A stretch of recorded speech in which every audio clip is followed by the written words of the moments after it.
కాకినాడ జిల్లా ఇంద్రపాలెం బ్రిడ్జి సమీపంలో ideal college దగ్గర భారీ స్థాయిలో మద్య బాటిళ్లను పట్టుకున్న అధికారులు. ఎన్నికల తనిఖీల్లో భాగంగా కాకినాడ సామర్లకోట రహదారిలో అధికారులు తనిఖీలు నిర్వహిస్తుండగా టాటా ఐసర్ వాహనంలో తరలిస్తున్న మద్యం బాటిళ్లను గుర్తించి ఇంద్రపాలెంలో ఉన్న కాకినాడ సౌత్ స్పెషల్ ఎన్ఫోర్స్మెంట్ స్టేషన్కు అప్పగించారు. ఈ మద్యం బాటిళ్లు సుమారు 20 లక్షల రూపాయలు విలువ చేస్తాయని ఎన్ఫోర్స్మెంట్ సూపరింటెండెంట్ రవికుమార్ తెలిపారు. మద్యం బాటిళ్లు తరలిస్తున్న వాహనాన్ని డ్రైవర్ను అదుపులోకి తీసుకుని విచారణ చేస్తున్నామని, విచారణ పూర్తయిన తర్వాత వివరాలు తెలియజేస్తామని తెలిపారు.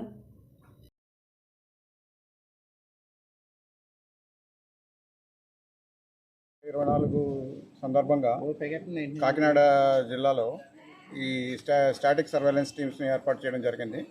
దానిలో భాగంగా ఇంద్రపాలెం ఐడియల్ కాలేజీ దగ్గర స్టాటిక్ సర్వేలెన్స్ టీమ్ ఏర్పాటు చేస్తుండగా, అంటే వెహికల్స్ అన్ని చెక్ చేస్తుండగా వాళ్ళకి ఒక వెహికల్ అనుమానాస్పదంగా రావడం గమనించారు. దానిలో వాళ్ళు చూస్తే దానిలో మద్యం బాటిల్స్ ఉన్నాయి, మద్యం పెట్టెలు ఉన్నాయి.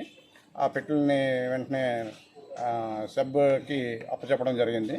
మేము స్టేషన్ తీసుకొచ్చి వాటిని లెక్కపెట్టగా అవి 293 పెట్టెలు ఉన్నాయి. వాటి విలువ సుమారు 21 లక్ష, గవర్నమెంట్ వాల్యూ ప్రకారం 21 లక్షలు. సో ఇంకా ఈ కేసు దర్యాప్తులో ఉంది. వాహనం యొక్క డ్రైవర్ని ప్రస్తుతానికి అదుపులోకి తీసుకున్నాము. అతని నుంచి సమాచారం రాబట్టడం జరుగుతుంది. వచ్చిన తర్వాత మీకు పూర్తి వివరాలు తెలియజేయడం జరుగుతుంది.